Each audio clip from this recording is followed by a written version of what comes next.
শুরু হলো সব খবর। নিয়মিত এই আয়োজনে স্বাগত জানাচ্ছি আপনাদের সবাইকে। আমি দেবাশিস রঞ্জন সরকার। বৈষম্য বিরোধী ছাত্র আন্দোলনের রোকেয়া বিশ্ববিদ্যালয়ের সমন্বয়ক আবু সাইদ হত্যার ঘটনায় পুলিশের সাবেক আইজিপি, ডিআইজি, মহানগর পুলিশ কমিশনার সহ 17 জনের নামে মামলা হয়েছে। এছাড়াও পুলিশ ও সাবেক সরকার দলীয় নেতাকর্মীদের গোলাগুলিতে নিহত ফল ব্যবসায়ী মেরাজুল ইসলাম মিরাজ হত্যার অভিযোগে 21 জন এবং কর্মজীবী আবদুল্লাহ তাহির হত্যা মামলায় সাবেক প্রধানমন্ত্রী শেখ হাসিনা সহ 40 জনের নাম উল্লেখ করে মামলা হয়। সবকটি মামলা নথিভুক্ত করে পুলিশকে তদন্তের নির্দেশ দিয়েছেন আদালত।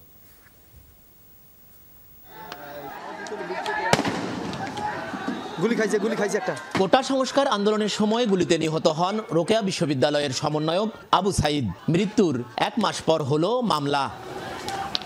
বেলা সোয়া 11টায় রংপুর অতিরিক্ত chief metropolitan magistrate Raju Ahmed বাবুর আদালতে মামলা করেন আবু সাইদের বড় ভাই রমজান আলী। সেখানে তাজহাট থানার এএসআই সৈয়দ আমির আলীকে প্রধান আসামি করা হয়। 16 জুলাই ওই হত্যার ঘটনায় সাবেক IGP, range DIG, police commissioner, বিশ্ববিদ্যালয়ের শিক্ষক, কর্মচারী, ছাত্রলীগ সভাপতি সহ 17 জনকে অভিযুক্ত করা হয়েছে। আদালত মামলাটি নথিভুক্ত করে তদন্তের নির্দেশ দেন।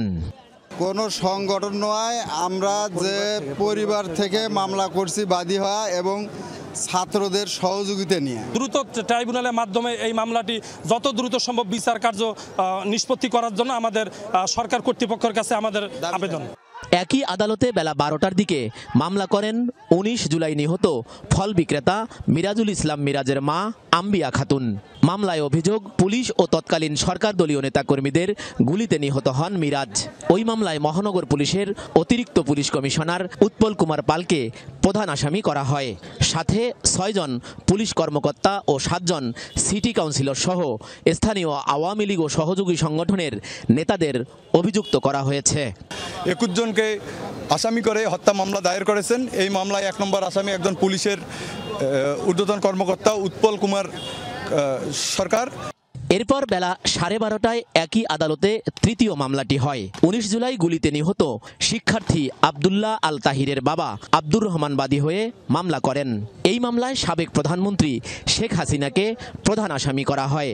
এছাড়াও আইনমন্ত্রী, স্বরাষ্ট্রমন্ত্রী, পররাষ্ট্রমন্ত্রী, 6 পুলিশ কর্মকর্তা, সাবেক এমপি সহ আওয়ামী লীগের 40 জনকে আসামির তালিকায় যুক্ত করা হয়েছে। স্বৈরাচার এবং অবৈধ প্রধানমন্ত্রী শেখ হাসিনা সহ আইনমন্ত্রী, স্বরাষ্ট্রমন্ত্রী এবং আওয়ামী লীগের নেতৃত্বস্থানীয় যারা ব্যক্তি রংপুর সিটি কর্পোরেশনকে নিয়ন্ত্রণ করেন এবং মূলত তাদের পরিকল্পনা এবং যাদের প্রত্যক্ষ মদতে এই ছাত্র জনতা, বিক্ষুব্ধ ছাত্র জনতার উপর পুলিশ গুলিবর্ষণ করেছিল। মামলাগুলো তদন্তের জন্য তাজহাট ও কোতোয়ালি থানাকে নির্দেশ দিয়েছেন আদালত। সরকার, মাঝহারুল মান্নান, যমুনা নিউজ, রংপুর। পদত্যাগ করে দেশ ছেড়ে পালানো সাবেক প্রধানমন্ত্রী শেখ হাসিনার বিরুদ্ধে $500 কোটি আত্মসাতের অভিযোগ উঠেছে। যুক্তরাষ্ট্রভিত্তিক ওয়েবসাইট গ্লোবাল ডিফেন্স কর্পের দাবি, রূপপুর পারমাণবিক বিদ্যুৎ কেন্দ্র প্রকল্প থেকে এই টাকা বের করে নেওয়া হয়, যাতে মধ্যস্থতা করেছেন শেখ হাসিনার ভাগ্নি শেখ রেহানার মেয়ে টিউলিপ সিদ্দিক। রাশিয়া, চীন সহ বিভিন্ন দেশের সামরিক ও প্রতিরক্ষা খাতের দুর্নীতি প্রচার করা ওই সাইটের দাবি, মালয়েশিয়ার বিভিন্ন ব্যাংকের মাধ্যমে শেখ হাসিনা পরিবারকে অর্থ আত্মসাতের সুযোগ করে দেয় রাশিয়ার প্রতিষ্ঠান রোসাটম। বাংলাদেশের সবচেয়ে বড় ব্যয়বহুল প্রকল্প রূপপুর পারমাণবিক বিদ্যুৎ কেন্দ্র। সরকারি হিসাবে খরচ ধরা হয় 1,14,000 কোটি টাকা। প্রকল্পটি বাস্তবায়ন করছে রাশিয়ার সংস্থা রোসাটম। মোট অর্থের বেশিরভাগই আসছে রাশিয়া থেকে ঋণ সহায়তা হিসেবে। 2013 সালে উদ্বোধন হওয়া আলোচিত এই প্রকল্প নিয়ে চাঞ্চল্যকর তথ্য প্রকাশ করেছে গ্লোবাল ডিফেন্স কর্প নামের যুক্তরাষ্ট্রভিত্তিক একটি ওয়েবসাইট। তাদের প্রতিবেদনে অভিযোগ করা হয়, ক্ষমতাচ্যুত সাবেক প্রধানমন্ত্রী শেখ হাসিনা ও তার ছেলে সজীব ওয়াজেদ জয় প্রকল্প বাস্তবায়নকারী প্রতিষ্ঠান রোসাটমের সহায়তায় প্রকল্প থেকে বিপুল অর্থ আত্মসাৎ করেছে। ডলারের অঙ্কে তা 500 কোটি। আর এতে মধ্যস্থতায় ছিলেন শেখ রেহানার মেয়ে, যুক্তরাজ্য সরকারের economy secretary to the treasury and city minister Tulip Siddiq. Global defence কর্পের রিপোর্ট অনুযায়ী রূপপুর পারমাণবিক বিদ্যুৎ কেন্দ্রের জন্য রোসাটমের কাছ থেকে কেনা হয়েছে সোভিয়েত যুগের চুল্লি। প্রকল্পটির নির্মাণ খরচ প্রয়োজনের অনেক বাড়িয়ে ধরা হয়েছে $1,265 কোটি। এই অতিরিক্ত ব্যয় দেখিয়েই রাশিয়ার সহায়তায় প্রকল্পটি থেকে অর্থ আত্মসাৎ করেছে হাসিনা পরিবার। বলা হচ্ছে রোসাটমের সহযোগিতায় মালয়েশিয়ার বিভিন্ন অফশোর ব্যাংকের মাধ্যমে এসব অর্থ হাতিয়ে নেওয়া হয়েছে। গ্লোবাল ডিফেন্স কর্পের প্রতিবেদনে 2013 সালে টিউলিপ সিদ্দিকের মধ্যস্থতায় বাংলাদেশ রাশিয়ার মধ্যে $1 বিলিয়ন বিতর্কিত অস্ত্র চুক্তি হয়েছে বলেও দাবি করা হয়। খালাকে সুবিধা পাইয়ে দেওয়ার এসব কাজ বিনামূল্যে করেননি ব্রিটিশ এমপি, এমনটি উল্লেখ করে লেখা হয়েছে পাচার করা অর্থে 30 ভাগ পান টিউলিপ, তার মা শেখ রেহানা সহ পরিবারের কয়েকজন সদস্য। প্রতিবেদনে সাবেক প্রধানমন্ত্রীর নিরাপত্তা উপদেষ্টা ও টিউলিপের চাচা তারিক আহমেদ সিদ্দিকের মালিকানাধীন প্রচ্ছায়া লিমিটেড নামের একটি ভুয়া কোম্পানির কথা উল্লেখ রয়েছে। এই কোম্পানির মাধ্যমে বাংলাদেশ থেকে বিভিন্ন দেশে বিপুল অর্থ পাচারের অভিযোগ তুলেছে global defence corp. Mostafa Mahmud, Jamuna news. গণতন্ত্র পুনঃপ্রতিষ্ঠা, দুর্নীতি প্রতিরোধ ও বিচার বিভাগের স্বাধীনতা নিশ্চিতে কাজ করবে অন্তর্বর্তী সরকার। প্রথমবার ঢাকায় নিযুক্ত কূটনীতিকদের ব্রিফিংয়ে এমনটা জানিয়েছেন অন্তর্বর্তীকালীন সরকারের প্রধান উপদেষ্টা ডক্টর মোহাম্মদ ইউনূস। ঢাকায় নিযুক্ত বিভিন্ন দেশের রাষ্ট্রদূত ও হাইকমিশনার সহ জাতিসংঘ এবং বিভিন্ন সংস্থার প্রধানদের ব্রিফ করেন তিনি। বলেন, আইন শৃঙ্খলা পরিস্থিতি স্বাভাবিক করা ও দ্রুত অংশগ্রহণমূলক নির্বাচন দেয়াই তার সরকারের মূল কাজ। জুলাই হত্যাকাণ্ডে জাতিসংঘের তদন্ত দলকে স্বাগত জানিয়েছেন প্রধান উপদেষ্টা। বলেন, তরুণ সহ সমাজের সকল নাগরিকদের বাক স্বাধীনতা ও গণতান্ত্রিক প্রক্রিয়া জোরদার করতে কাজ করবে তার সরকার। এ সময় তিনি বলেন, শেখ হাসিনা স্বৈরাচারী মনোভাবের মাধ্যমে বিচার বিভাগ, গণতন্ত্র, ভোটাধিকার খর্ব করা সহ নানাভাবে ক্ষমতার অপব্যবহার করেছে। Top priority of the interim government would be to bring law. অন্তর্বর্তীকালীন সরকারের সর্বোচ্চ অগ্রাধিকার হবে আইন শৃঙ্খলা পরিস্থিতি নিয়ন্ত্রণে আনা। যেহেতু পুলিশ ফিরে এসেছে, আমি তাদের সাথে এই বিষয়ে কথা বলছি। Unwilling to bring police to let them. অশ্রুসিক্ত নয়নে রাজপথের দুই সাহসী যোদ্ধাকে চিরবিদায় জানিয়েছে ছাত্র সমাজ। দুপুরে শহীদ মিনারের শহীদ রিয়াজ ও ইমনের জানাজায় অংশ নিয়ে নতুন বাংলাদেশ গড়ার শপথও নেন তারা। এ সময় বৈষম্য বিরোধী ছাত্র আন্দোলনের নেতারা বলেন, ছাত্র জনতার অভ্যুত্থানে নিহত সকল শিক্ষার্থীর পরিবারের দায়িত্ব সরকার বহন করবে। শিক্ষার্থীদের বুকের উপর যারা গুলি করেছে, মানবতা বিরোধী অপরাধ হিসেবে তাদের সকলের বিচার নিশ্চিত করা হবে বলেও জানান তারা। বরিশালের মুলাদি সরকারি কলেজের শিক্ষার্থী মোহাম্মদ রিয়াজ 4 আগস্ট ধানমন্ডির জিগাতলায় বৈষম্য বিরোধী ছাত্র আন্দোলনের সময় গুলিবিদ্ধ হন তিনি। রিয়াজকে তাৎক্ষণিক নিয়ে যাওয়া হয় পপুলার মেডিকেল কলেজ হাসপাতালে। সেখান থেকে তাকে পাঠানো হয় ঢাকা মেডিকেলে। শনিবার মৃত্যুর কোলে ঢলে পড়েন রিয়াজ। রিয়াজের গুলিবিদ্ধ হবার দিনই টাঙ্গাইলের মির্জাপুরে গুলিবিদ্ধ হন ভুয়াপুর উপজেলার অর্জুনা ইউনিয়নের ছাত্রদলের সহ সাধারণ সম্পাদক মোহাম্মদ ইমন মিয়া। 14 দিন মৃত্যুর সাথে লড়াই করে রবিবার সকালে মৃত্যুর কাছে হার মানেন এই শিক্ষার্থী। রবিবার দুপুরে রাজপথের এই দুই যোদ্ধার মরদেহ আনা হয় শহীদ মিনারে। রিয়াজ ও ইমনের আত্মত্যাগ কোনোভাবেই বৃথা যাবে না বলে প্রত্যয় ব্যক্ত করেন বৈষম্য বিরোধী ছাত্র আন্দোলনের নেতারা। রিয়াজ ভাই, ইমন ভাই সহ যারা শহীদ হয়েছেন তাদের প্রত্যেকের পরিবারের দায়িত্ব এই অন্তর্বর্তীকালীন সরকার নেবে। যারা আমাদের ভাইদেরকে শহীদ করেছে, নির্বিচারে গুলি চালিয়েছে, তাদের বিচার এই বাংলার মাটিতে নিশ্চিত করা হবে। মানবতা বিরোধী অপরাধে তাদেরকে সর্বোচ্চ শাস্তির আওতায় নিয়ে আসা হবে। আমরা আমাদের জায়গা থেকে সর্বোচ্চ চেষ্টা করব যে ভাই হয়ে, সন্তান হয়ে আপনাদের পাশে থাকতে। যে কোনো সময় শুধু আমাদের একবার মনে করবেন, আমরা অবশ্যই সর্বোচ্চ যত দ্রুততম সময় আপনাদের কাছে পৌঁছাতে পারি আমরা আমাদের জায়গা থেকে সেই চেষ্টা করব। পরে শুরু হয় জানাজা। অশ্রুসিক্ত নয়নে রাজপথের বীর যোদ্ধাকে বিদায় জানান শিক্ষার্থীরা। জানাজার পর মোনাজাতে শহীদদের আত্মার শান্তি কামনার পাশাপাশি বাংলাদেশের সমৃদ্ধি কামনা করা হয়। ভাস্কর ভাদুরী, যমুনা নিউজ, ঢাকা। হাসপাতাল এবং স্বাস্থ্য খাতে কোনো ঘুষ বাণিজ্য চলবে না বলে জানিয়েছেন বৈষম্য বিরোধী ছাত্র আন্দোলনের নেতারা। মুগদা জেনারেল হাসপাতাল পরিদর্শন শেষে বৈষম্য বিরোধী ছাত্র আন্দোলনের ঘোষণায় একমত হয়েছেন স্বাস্থ্য অধিদপ্তরের কর্মকর্তারা। গণ অভ্যুত্থানের সময় আহতদের চিকিৎসার জন্য মুগদা হাসপাতালে একটি বিশেষ কক্ষের ব্যবস্থা করা হয়। সেখানে বিনামূল্যে উন্নত সেবা পাবেন আহতরা। সমন্বয়ক হাসিব মাহমুদ জানান, আন্দোলন চলাকালে মোট 650 মানুষ মুগদা হাসপাতালে চিকিৎসা নেন। এখানে মারা যান 3 জন। হাসপাতালে সব অনিয়ম দুর্নীতি দূর করতে কর্তৃপক্ষের প্রতি আহ্বান জানান শিক্ষার্থীরা। ছাত্র জনতার অভ্যুত্থানে আহতদের চিকিৎসা ও শহীদ পরিবারকে সহায়তা নিশ্চিতে বাংলাদেশ হেলথ অ্যান্ড ওয়েলবিং নামে মেডিকেল টিম গঠন করেছে বৈষম্য বিরোধী ছাত্র আন্দোলন। রবিবার রাতে ঢাকা বিশ্ববিদ্যালয়ের সাংবাদিক সমিতির কার্যালয়ে আয়োজিত ব্রিফিংয়ে একথা জানান সমন্বয়করা। সকালে স্বাস্থ্য ও পরিবার কল্যাণ মন্ত্রণালয়ের সাথে বৈঠকে এই সিদ্ধান্ত হয় বলে জানান তারা। মাঠ পর্যায়ে মন্ত্রণালয়ের সাথে আহত নিহতদের পর্যবেক্ষণ ও তথ্য উপাত্ত সংগ্রহে কাজ করবে এই মেডিকেল টিম। সোমবার মেডিকেল টিমের সদস্যদের নাম ঘোষণা করা হবে।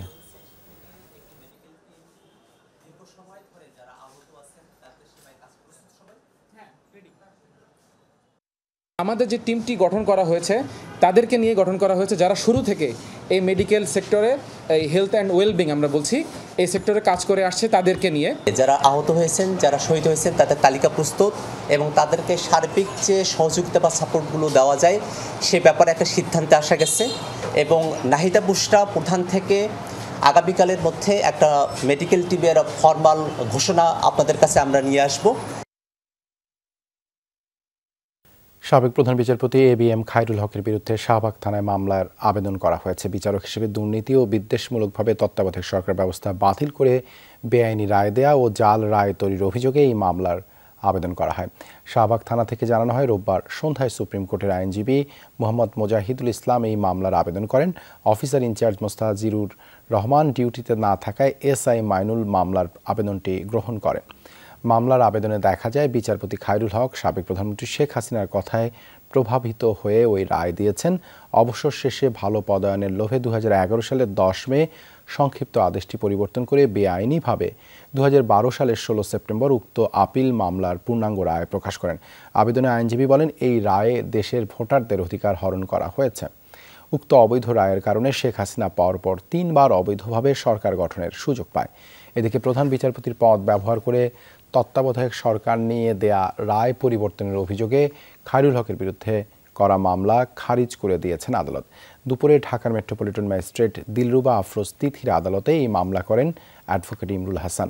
মামলায় গ্রহণযোগ্য উপাদান না থাকায় আদালত মামলাটি খারিজ করে দেয়। বৈষম্য বিরোধী ছাত্র আন্দোলন ঘিরে নিরাপত্তাজনিত কারণে 626 জনকে বিভিন্ন সেনানিবাসে আশ্রয় দেওয়া হয়েছিল বলে জানিয়েছে ISPR। পরিস্থিতি কিছুটা স্বাভাবিক হওয়ায় এরই মধ্যে 615 জন স্ব-উদ্যোগে সেনানিবাস ছেড়েছেন। গণমাধ্যমে পাঠানো এক সংবাদ বিজ্ঞপ্তিতে এসব তথ্য জানায় ISPR। বলা হয়, হাসিনা সরকারের পতনের পর প্রাণ রক্ষার্থে 24 জন রাজনৈতিক ব্যক্তিত্ব, 5 জন বিচারক, 19 জন বেসামরিক প্রশাসনের কর্মকর্তা, 28 জন পুলিশ অফিসার এবং 487 জন পুলিশের বিভিন্ন পর্যায়ের সদস্যকে বিভিন্ন সেনানিবাসে আশ্রয় দেওয়া হয়েছিল। এছাড়া সেনানিবাসে নিরাপত্তা দেওয়া হয় বিভিন্ন পাবলিক বিশ্ববিদ্যালয়ের কর্মকর্তা সহ 12 জন এবং কয়েকজনের পরিবারের 51 জন সদস্যকে। আশ্রয় দেওয়া ব্যক্তিদের মধ্যে এ পর্যন্ত 4 জনকে যথাযথ আইনি প্রক্রিয়ায় আইন শৃঙ্খলা রক্ষাকারী বাহিনীর কাছে হস্তান্তর করা হয়েছে। বর্তমানে 3 জন তাদের পরিবারের 4 সদস্যকে নিয়ে সেনানিবাসে অবস্থান করছে। এক্ষেত্রে গুজবে কান না দিয়ে সবাইকে ধৈর্যশীল ও সহযোগী মনোভাব প্রদর্শনের অনুরোধ জানানো হয়। বিগত সরকারের বেশ কয়েকজন প্রভাবশালীর বিরুদ্ধে অনিয়ম, দুর্নীতি ও অর্থ পাচারের অভিযোগ অনুসন্ধানের সিদ্ধান্ত নিয়েছে দুর্নীতি দমন কমিশন দুদক। তালিকায় আছেন সাবেক মন্ত্রী, সংসদ সদস্য, ডিএমপি সাবেক ডিবি প্রধান হারুনুর রশিদ সহ পুলিশের সাবেক বর্তমান শীর্ষ কর্মকর্তাও। যদিও এসব অভিযোগ দীর্ঘদিন দুদকে পড়ে থাকলেও টনক নড়েনি সংস্থাটির।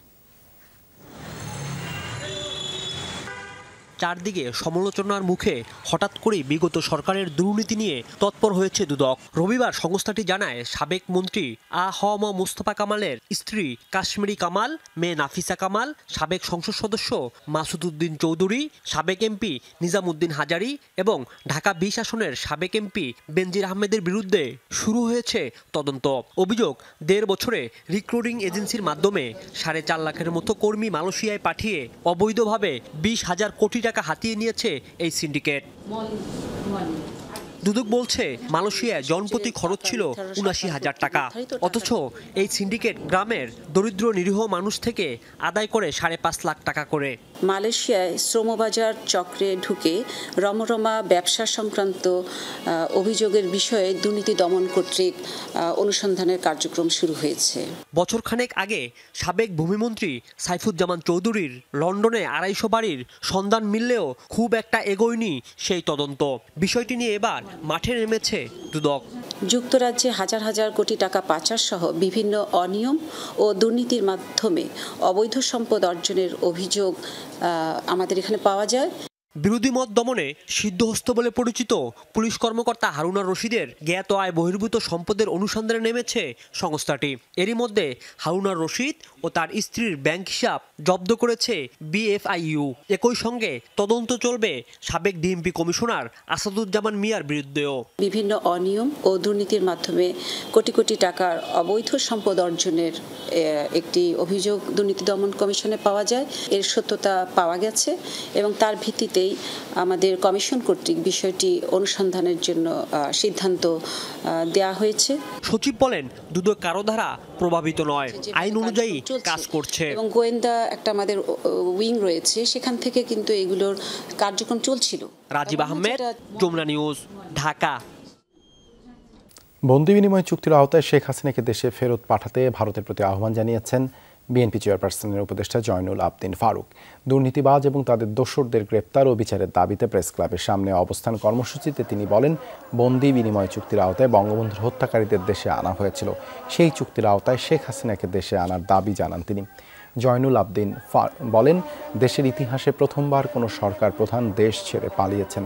হাজার কোটি টাকা লুট করা সংসদ সদস্যদের বাসায় তল্লাশির দাবি জানান তিনি। প্রয়োজনীয় সংস্কার শেষে দ্রুত নির্বাচন দেওয়ারও আহ্বান সাবেক বিরোধী দলীয় এই চিফ হুইপের। দ্রুততম সময়ের মধ্যে বিএনপি চেয়ারপারসন খালেদা জিয়া চিকিৎসার জন্য বিদেশে যাবেন, তবে কোথায় যাবেন, কোন হাসপাতালে চিকিৎসা নেবেন তা এখনও চূড়ান্ত হয়নি। জাতীয় চক্ষু বিজ্ঞান ইনস্টিটিউটে কোটা আন্দোলনের সময় আহতদের দেখতে গিয়ে কথা জানান বিএনপির স্থায়ী কমিটির সদস্য ডাক্তার জাহিদ হোসেন। জানান, বিএনপি চেয়ারপারসনের শারীরিক অবস্থা এখন পর্যবেক্ষণ করা হচ্ছে, যথাসময়ে তাকে বিদেশে নেওয়া হবে। ডাক্তার জাহিদ জানান, আন্দোলনের সময় 750-এরও বেশি মানুষ এই হাসপাতালে চোখের চিকিৎসা নিয়েছেন। বর্তমানে 11 জন দু চোখে দেখছেন না, তাদের উন্নত চিকিৎসা প্রয়োজন। জানান, খালেদা জিয়ার নির্দেশে আহতদের দেখতে হাসপাতালে গেছেন এবং তাদের পাশে থাকার প্রতিশ্রুতি দেন। বিদ্যুতের দাম না বাড়িয়ে উৎপাদন কেন্দ্রগুলোর সঙ্গে no electricity no pay policy গ্রহণের পরামর্শ দিয়েছে সিপিডি। সংস্থাটি মনে করে এতে ভর্তুকি চাপ এবং সরকারের ব্যয় কমবে, ফলে ভোক্তার ঘাড়ে দামের বোঝা চাপাতে হবে না। ধানমন্ডিতে সিপিডির কার্যালয়ে বিদ্যুৎ ও জ্বালানি খাতে সংস্কার শীর্ষক ব্রিফিংয়ে এসব তথ্য তুলে ধরেন সংস্থাটির গবেষণা পরিচালক। প্রিপেইড মিটার গ্রাহকদের ভোগান্তি কমাতে প্রাইসিং নতুনভাবে পর্যালোচনার তাগিদ দেন তিনি। গবেষণা পরিচালক বলেন, বিদ্যুৎ ও জ্বালানি খাতে ব্যক্তি ও গোষ্ঠী স্বার্থে বিইআরসিকে পঙ্গু করা হয়েছে। বিইআরসির ক্ষমতা ফিরিয়ে দিয়েই বিদ্যুৎ জ্বালানি খাতের বেশিরভাগ সমস্যা সমাধান করা সম্ভব, এমনটা জানান তিনি। জানান, নতুন কোনো কেন্দ্র নির্মাণ ছাড়াই বর্তমান উৎপাদন দিয়ে 2030 সাল পর্যন্ত দেশের বিদ্যুৎ চাহিদা পূরণ সম্ভব। নতুন করে বিদ্যুতের দাম বাড়াতে চায় না অন্তর্বর্তী সরকার। প্রয়োজন হলে সব পক্ষের সাথে আলোচনার পর গণশুনানি করে সিদ্ধান্ত নেওয়া হবে, এমনটাই জানিয়েছেন বিদ্যুৎ ও জ্বালানি উপদেষ্টা ডক্টর মোহাম্মদ ফাউজুল কবির খান। সচিবালয়ে এক ব্রিফিংয়ে তিনি বলেন, সাধারণ মানুষের প্রত্যাশা পূরণে কাজ করবে সরকার, বাড়ানো হবে গ্রাহক সেবা, অর্থ সাশ্রয় করে আগামীতে বিদ্যুৎ কিনবে সরকার। এছাড়া গ্যাস সংকট সমাধানে টাইমলাইন বেঁধে দিয়েছেন বলেও জানান তিনি। বলেন, কুইক রেন্টালের বিষয়ে বিচার বিশ্লেষণ করে সিদ্ধান্ত নেওয়া হবে। জনপ্রত্যাশাই এই সরকারের মূল ভিত্তি উল্লেখ করে উপদেষ্টা বলেন, জ্বালানি খাতে দেশি বিদেশি চুক্তিগুলো রিভিউ করা হবে। জাহাঙ্গীরনগর বিশ্ববিদ্যালয়ে দলীয় রাজনীতি বন্ধ, হলের গণরুম গেস্টরুম নির্মূল ও দ্রুত ছাত্র সংসদ নির্বাচনের দাবিতে বিক্ষোভ মিছিল সমাবেশ করেছে শিক্ষার্থীরা।